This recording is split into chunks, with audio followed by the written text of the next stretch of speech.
সুস্বাগতম সবাইকে, আপনাদের সবাইকে আমার ইউটিউবে সুস্বাগতম জানাই, স্বাগত জানাই। কারণটা হচ্ছে আজকে একটু উল্টো কথা বলবো।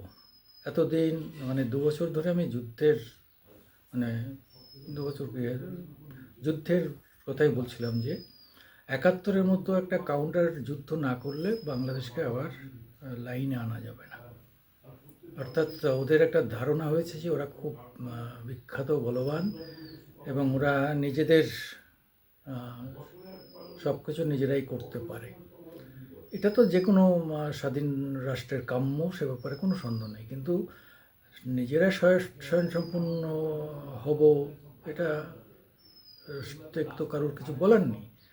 কিন্তু অন্যের সঙ্গে ঝগড়া করে, অন্যকে দেখিয়ে, অন্যকে গালাগাল দিয়ে আমি আমার দেখাবো, এটা তো তখনই মানে খুব প্রতিবেশী হিসেবে কখনোই কাম্য নয়। কিন্তু তারপরেও যদি পাকিস্তানের মানসিকতায় হয় তাহলে তো হতেই পারে, আবার পাকিস্তানের মতনই হয়ে যাবে। আমরা পাকিস্তানকে 70 বছর সহ্য করেছি। লাস্ট 7 বছরে পাকিস্তানকে, মানে 7 বছর বলতে কি, মানে 16 আর আজকে মানে ঠিকই 7.5 বছরের মধ্যে আমরা কাউন্টার করতে শুরু করেছিল। এবং এর আগে তো যে সরকার ছিল, কংগ্রেস সরকার ছিল, তাদের সঙ্গে পাকিস্তানের একটা আঁতাত ছিল। সেটাকে তারা সুসম্পর্ক বলে।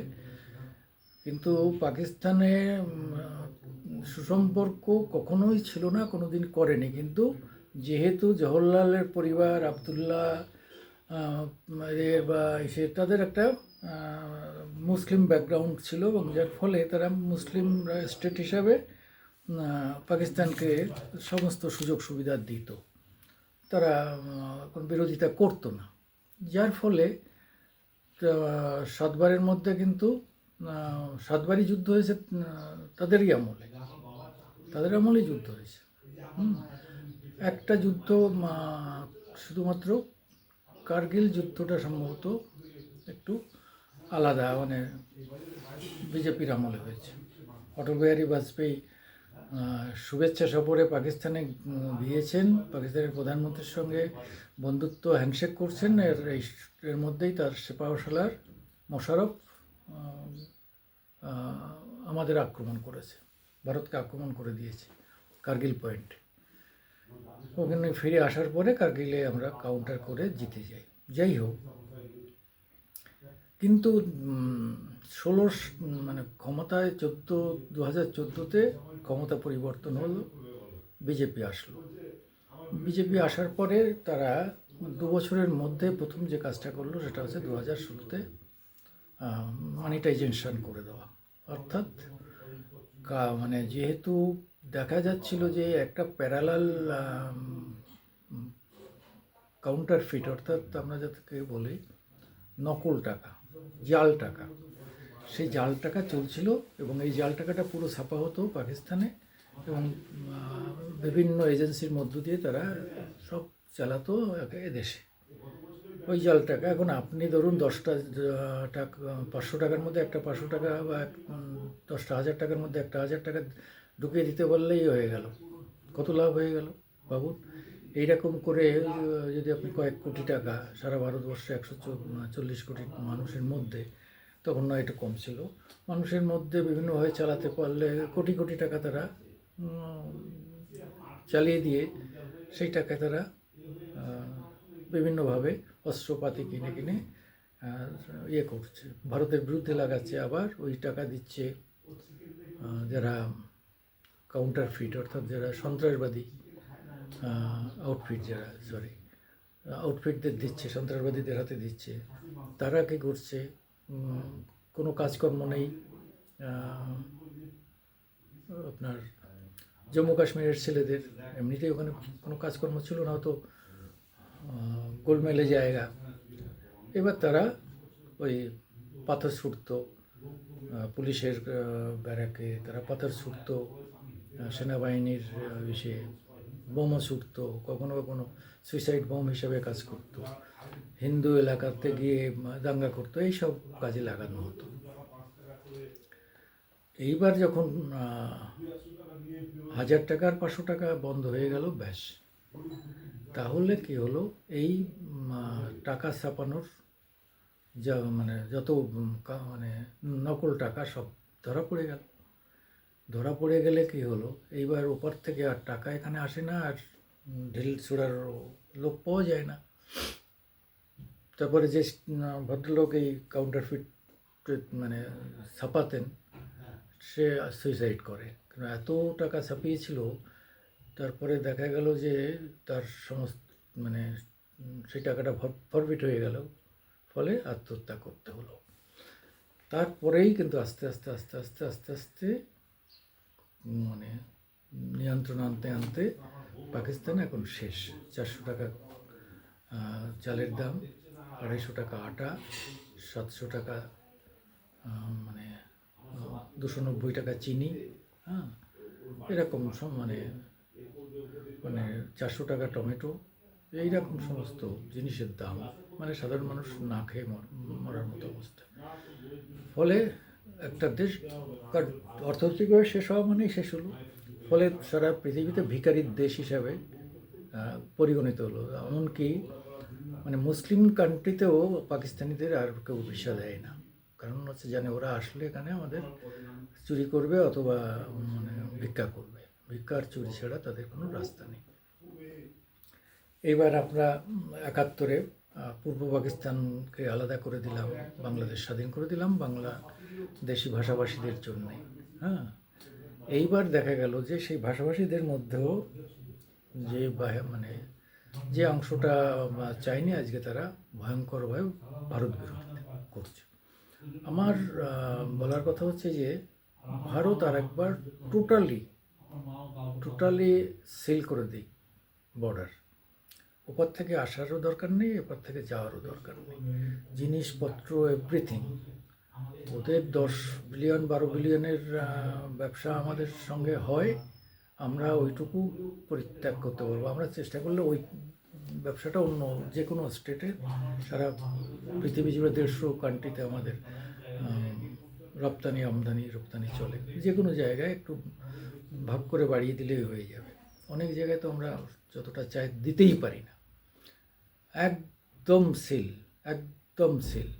কারণ হচ্ছে সিলটা করে দেওয়ার পরে তাদের রিয়েলাইজ করাতে হবে। আমরা শত্রুতা করতে চাইছি না, রিয়েলাইজ করতে হবে যে তাদের ভারতকে দরকার কি না। যদি দেখা যায় ভারতকে দরকার নেই, ঠিক আছে, ধরো তোমরা স্বাবলম্বী একটা ভালো দেশ হোক, কোনো কারোর কিছু বলার নেই। হ্যাঁ, তোমরা পাকিস্তান থেকে আনো, চীন থেকে আনো, যেখান থেকে খুশি আনো। আনলেও এইটুকু তো একটা পাগলও বোঝে যে পেট্রাপোল আর বেনাপোলের ডিফারেন্স মানে 1 মাইলও নয়, 1 কিলোমিটারের মধ্যে মালটা ওপারে চলে গেলেই তোমাদের হচ্ছে এই যে কস্ট মানে নেই বলতে গেলে, মিনিমাম কস্ট। আর এবার জাহাজে করে পাকিস্তান থেকে 250 কিলোমিটার দূরে আনা বা চীন থেকে ওই রকমভাবে আনা, তাতে 10 টাকার মালে আরও আমাদের যদি এখানে 50 পয়সা খরচ হয়, তো ওখানে 5 টাকা খরচ হবে, 2 টাকা তো হবে, 2 টাকা ধরে নিলাম, 2 টাকা হবে। তাহলে যে চালটা আজকে তোমরা মানে আমাদের এখান থেকে নিলে 50 টাকায় পাচ্ছ, সেই চালটা তোমরা পাকিস্তান বা চীন থেকে নিলে 55 টাকা হবে। তাহলে একটা গরিব মানুষ যার ডেইলি যারা ধরুন মাসে 50 কেজি চাল লাগে, তাহলে তার 5-5 250 টাকা বেশি। 250 টাকা কি তার ইনকাম হয়? বাড়ছে ইনকাম বাড়ছে না, কেন? কাজ নেই, আমাদের কিছু নেই। তারপরে আপাতত তোমরা কারেন্ট তৈরি করার মতো ক্ষমতা তোমাদের নেই। ডিজেল থেকে করতে গেলে ডিজেল বিদেশ থেকে আনতে হবে, ভারত থেকে না নিলে অন্য জায়গা থেকে নিলে ওই রকম 5 টাকা বেশি। তাহলে যে বিদ্যুৎ হবে, সেই বিদ্যুতের দামও বেশি পড়বে। আর সেই বিদ্যুতের খরচ দিয়ে যে জিনিস তুমি তৈরি করবে, মার্কেটে গিয়ে যে দামাটা তুমি তৈরি করতে 10 টাকা লাগবে, তুমি তো 2 টাকা লাভ করবে, 12 টাকা। যেটা তুমি বিদ্যুৎ কম থাকলে সেটা 10 টাকায় তুমি বাজারে বেচতে পারতে। 2 টাকা এখন বাড়তে দিলে কাস্টমার নেবে না, তারা কাস্টমার খুঁজবে যে কোথায় আমি 10 টাকা পাই। তারা ভারতে আসবে, তারা ভিয়েতনামে যাবে, বা যেখানে মানে এই গার্মেন্ট শিল্প যেখানে সব থেকে এক নম্বরে ছিল, বাংলাদেশ এক নম্বরে, মানে গার্মেন্টস শিল্প বাংলাদেশের দুর্দান্ত। যদিও তুলো বা সুতো আমাদের এখান থেকে সাপ্লাই হয়, তবুও প্রোডাকশানটা ওরা যা করতো না, খুব দারুণ প্রোডাকশান। এখন তো দেখা যাচ্ছে যে অনেকে তো ওখানে যেয়ে বলছে যে ওখানে যে দামে বিক্রি হচ্ছে এখানে সে দামে উৎপাদন হচ্ছে না, অর্থাৎ লস করে বিক্রি করতে হচ্ছে। আর আগে যা ছিল তার অর্ধেক হয়ে গেছে। আরে জলিল না কে যেন কার একটা বড় ফ্যাক্টরি, পুরো ফ্যাক্টরিটাই জ্বালিয়ে দিয়েছে। চিন্তা করো, সে আমেরিকার সমর্থক ছিল বলে তার ফ্যাক্টরিটাকেই জ্বালিয়ে দিয়েছে। তা সেখানে মানে 6,000 না কত লোক কাজ করতো, তাহলে সেই 6,000 লোক মানে বিক্রি হয়ে গেল, কাজ চলে গেল। তা আর যাদের কাজ কমে গেল যে ফ্যাক্টরিগুলোতে, তাদের কাজ যদি অর্ধেক হয়ে যায়, তাহলে সেখানে অর্ধেক কর্মী ছাঁটাই হবে। ব্যাস, তাহলে তুমি আয়ের দিকটা কমে গেল, আয়ের দিকে তুমি আরও বেশি খারাপ অবস্থা হয়ে গেলে, তাহলে তোমার ওই বেশি দাম দিয়ে ওই জিনিস কিনে কে খাবে? খাবে ওই সিপাহ সালাররা, খাবে বড় বড় অফিসার র্যাঙ্কে যারা চাকরি করে, 50-60 হাজার 1 লাখ টাকা মাইনে পায়, তারা খাবে, অধ্যাপকরা খাবে, শিক্ষকরা খাবে। কিন্তু তাদের সংখ্যা 18 কোটির মধ্যে 1 কোটিই ধরলাম, 1 কোটিও হবে না, তবু 1 কোটি ধরলাম, 17 কোটি কী খাবে?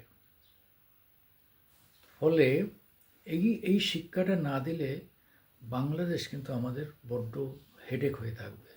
তারা যদি বুঝতে পারে যে ভারতকে গালাগাল দিয়ে চটিয়ে দিলে আমাদের কিছু যা হবে না, আমরা বিন্দাস থেকে যাব, এটা যদি তারা বুঝতে পারে, তাহলে তারা গালাগালি দেবে, তারা হিন্দুদের ধরে পেটাবে, মারবে, বাংলাদেশিদের বিভিন্নভাবে হেনস্থা করবে।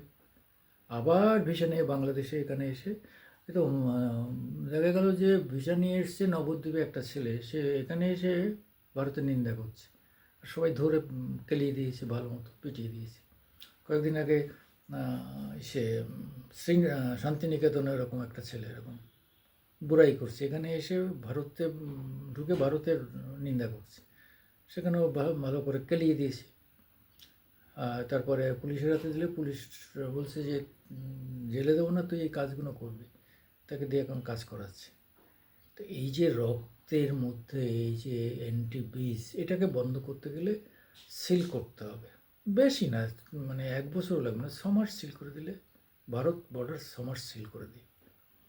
এবং আমরা চাই ওরা অন্যান্য জিনিসগুলো অন্যান্য জায়গাতে আমদানি শুরু করে দিক। হ্যাঁ, আমাদের অনেকে বলছে এটা বুদ্ধিমান হবে না, আমাদের বাজার নষ্ট হবে। এটা বাজার, কত টাকার বাজার নষ্ট হবে রে? এমনিতে যা বুড়াই করছে তাতে তো আমাদের এমনিতে ইমেজ নষ্ট হচ্ছে সারা পৃথিবী জুড়ে। তার থেকে তোমার ওই 10 টাকা বাজারের বেশি, অনেকে জ্ঞান দিচ্ছে টিভিতে বসে বসে, বাজার নষ্ট হবে, হ্যান ত্যান হবে, ঘোড়ার ডিম হবে। যাই হোক, আমি সুকুমার দেবনাথ, আপনারা আমাকে একটু সাপোর্ট করবেন আমার আজকের দিন ইউটিউবে, এবং আপনাদের কোনো পরামর্শ থাকলে দেবেন। নমস্কার, আদাব, সত শ্রী আকাল।